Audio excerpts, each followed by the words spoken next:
కార్తీక పురాణము 2వ అధ్యాయము కార్తీక సోమవార వ్రతము. వశిష్ఠుడు మరల వివరించాడు. జనక మహారాజా, ఈ వ్రతాన్ని విన్నంత మాత్రానే సర్వ పాపాలు నశిస్తాయన్న నగ్న సత్యాన్ని గ్రహించి శ్రద్ధగా ఆలకించు. కార్తీక మాసంలో శివప్రీతిగా సోమవార వ్రతాన్ని ఆచరించేవారు ఎవరైనా సరే కైలాసాన్ని చేరుకుంటారు. కార్తీక మాసంలో వచ్చే సోమవారాల్లో ఏ ఒక్క సోమవారం నాడైనా సరే స్థాన జపాదుల్ని ఆచరిస్తే 1000 అశ్వమేధ యాగాల ఫలాన్ని పొందుతారు. సోమవార వ్రతం మొత్తం 6 విధాలు. ఆ 6 రకాల వ్రతాల్ని గురించి నీకు చెబుతాను. మొదటిది ఉపవాసం. కార్తీక సోమవారం నాడు పగలంతా భోజనం చేయకుండా ఉపవాసంతో గడిపి సాయంత్రపు వేళ శివాభిషేకం చేసి నక్షత్రాలను దర్శించుకొని తులసి తీర్థం మాత్రం సేవించాలి. మర్నాటి ఉదయమే యథావిధిగా స్నానపానాదులు అనంతరం శివాభిషేకం చేసి నైవేద్యమిచ్చి. రెండవది ఏకభుక్తం. పై విధంగా చేయటం సాధ్యం కాని వాళ్ళు ఉదయం యథాప్రకారం స్నానదాన జపాలను చేసి మధ్యాహ్న భోజనం చేసి రాత్రి భోజనానికి బదులుగా శైవ తీర్థాన్ని లేదా తులసి తీర్థాన్ని ఏదైనా ఒకటి స్వీకరించాలి. మూడవది నక్తం. పగలంతా ఉపవాసంతో గడిపి రాత్రి నక్షత్ర దర్శనం చేసుకొని తరువాత భోజనం చేయవచ్చును. దీనిని నక్తం అని అంటారు. నాలుగవది అయాచితం. తమంతట తాము భోజనం కొరకు ప్రయత్నించకుండా ఎవరైనా పిలిచి భోజనం పెడితే భోజనం చేయవచ్చు. దీనినే అయాచితం అంటారు. ఐదవది స్నానం. పైన చెప్పిన 4 విధాలు ఏ ఒక్కటి చేయగల శక్తి లేనివారు ఉదయం స్నాన జపాదులు చేస్తే ఫలితం లభిస్తుంది. ఆరవది తిలాదానము. మంత్ర జప విధులు ఏవీ తెలియని వారు కార్తీక సోమవారం నాడు నువ్వులు దానం చేసిన కార్తీక వ్రత పుణ్యఫలం లభిస్తుంది. ఈ 6 పద్ధతుల్లో ఏ ఒక్కదాన్ని ఆచరించినా కార్తీక సోమవార వ్రతం చేసినట్లే అవుతుంది. కానీ తెలిసుండి కూడా ఏ ఒక్కదాన్ని కూడా ఆచరించని వాళ్ళు 8 యుగాల పాటు కుంభీపాక రౌరవాది నరకాల్ని పొందుతారు. ఈ వత్రాచరణం వలన అనాథలు, స్త్రీలు కూడా విష్ణు సాయుధ్యం పొందుతారు. కార్తీక మాసంలో వచ్చే ప్రతి సోమవారం నాడు పగలు ఉపవసించి రాత్రి నక్షత్ర దర్శనం చేసుకున్న తరువాతనే భోజనం చేయాలి. ఆ రోజు మొత్తం భగవంతుని ధ్యానంలో గడిపేవాళ్ళు తప్పనిసరిగా శివ సాయుధ్యాన్ని పొందుతారు. సోమవార వ్రతాన్ని ఆచరించే వాళ్ళు నమక చమక సహితంగా శివాభిషేకం చేస్తే మహాపుణ్యం లభిస్తుంది. ఈ సోమవార వ్రత ఫలాన్ని వివరించే ఒక ఇతిహాసాన్ని చెబుతాను, వినండి. ఈ కథ నిష్ఠూరి కథ.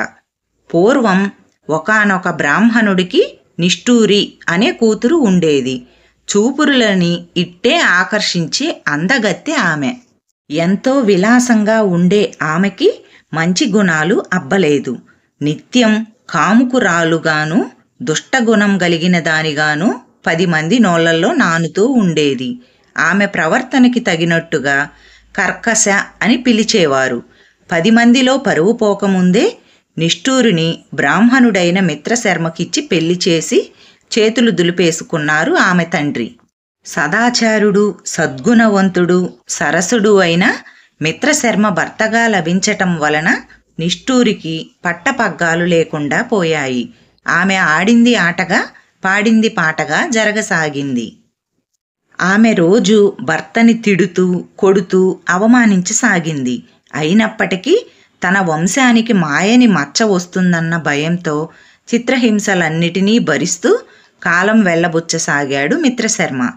నిష్ఠూరి ఎందరో పరపురుషులతో అక్రమ సంబంధం పెట్టుకొని భర్త ఎదుటే రాసక్రీడను కొనసాగిస్తూ భర్తని, అత్తమామలని నిర్లక్ష్యం చేస్తూ పరుషపు మాటలతో చిత్రహింసకు గురి చేసేది. కొంతకాలానికి నిష్ఠూరి మనసు కోర్కెల గుర్రంలా హద్దుల్ని దాటింది. ప్రతిరోజు ఆమెని అనుభవిస్తున్న విటుడు ఆమె మనసులో విషబీజాన్ని నాటాడు. మన సుఖానికి అడ్డుగోడగా ఉన్న నీ భర్తని ఎలా అంతమొందిస్తావో ఆలోచించు అంటూ ఆమె మనసులో విషబీజాన్ని నాటాడు విటుడు. బాగా ఆలోచించి ఒక నిర్ణయానికి వచ్చిన నిష్ఠూరి ఆ రాత్రే నిద్రపోతున్న తన భర్త శిరస్సు మీద పెద్ద రాతి బండతో మోది అతని ప్రాణాలు తీసింది. అంతటితో ఆగక తానే స్వయంగా భర్త శవాన్ని మోసుకు వెళ్ళి ఒక పాడుబడిన బావిలో పడేసింది. ఇదంతా గమనించిన అత్తామామలు ఆమెకు భయపడి ఊరు వదిలి పారిపోయారు. ఇక అడ్డు అదుపు లేకపోవటం వలన కామంతో కళ్ళు మూసుకుపోయి ఎందరో పరపురుషులతో నిత్యము రాసక్రీడలలో తేలియాడసాగింది. కాలగమనంలో అనేక సంవత్సరాలు గడిచిపోయాయి. నిష్ఠూరి బలం యవ్వనం తొలగింది. శరీరం శుష్కించింది. రకరకాల జబ్బులు సోకాయి. విటులు రాకపోకలు తగ్గిపోయాయి. ఎవరికి వారు ఆమెను అసహ్యించుకోసాగారు. తనకంటూ తనవారంటూ ఎవరూ లేకుండా ఒంటరిగా మిగిలిన నిష్ఠూరి చివరికి తినటానికి తిండి, కట్టుకోవటానికి బట్ట, ఉండటానికి ఇల్లు, పలకరించేవారు కరువై నడి రోడ్డు మీద పడి చనిపోయింది. శవాన్ని దహనం చేసేవారు కూడా కరువయ్యారు. యమదూతలు వచ్చి నరకానికి తీసుకొని వెళ్ళారు. యమధర్మరాజు దుర్భరమైన శిక్షలు అమలు చేశాడు. భర్తని విస్మరించి పరపురుషులతో అక్రమ సంబంధం పెట్టుకున్న పాప ఫలితంగా మండుతున్న ఇనుప స్తంభాన్ని కౌగిలింపచేశాడు. భర్త తలని బండరాతితో బద్దలు కొట్టినందుకు ముళ్ళగదలతో ఆమె తల చిట్లేట్టు మోదించాడు. భర్తని దూషించినందుకు, కొట్టినందుకు, తన్నినందుకు ఆమె పాదాలను పట్టి కఠిన శిలలకేసి బాధించాడు. సీసం గాచి చెవులలో పోయించాడు. తరువాత కూంబీపాక నరకానికి పంపించాడు. ఆమె పాపాల ఫలితంగా ఆమె ముందు 10 తరాల వాళ్ళు, ఆమె వెనుక 10 తరాల వాళ్ళు మొత్తం ఆ కూంబీపాకంలో పడి కుమిలిపోసాగారు. అలా నరకాన్ని అనుభవించిన తరువాత 15 సార్లు కుక్కగా జన్మించింది నిష్ఠూరి. 15వసారి కళింగ దేశంలో పుట్టి ఒకానొక బ్రాహ్మణ గృహంలో సునకంగా ఉండేది. కుక్కగా పుట్టిన నిష్ఠూరి సోమవార వ్రతఫలం చేత కైలాసానికి చేరింది. అది ఎలాగో అని మొన్నటి వీడియోలో చెప్పటం జరిగింది. సోమవార వ్రతఫలం చేత కైలాసం చేరిన సునకం. ఇంట్రెస్ట్ ఉన్న వాళ్ళు ఆ వీడియో కూడా చూడండి.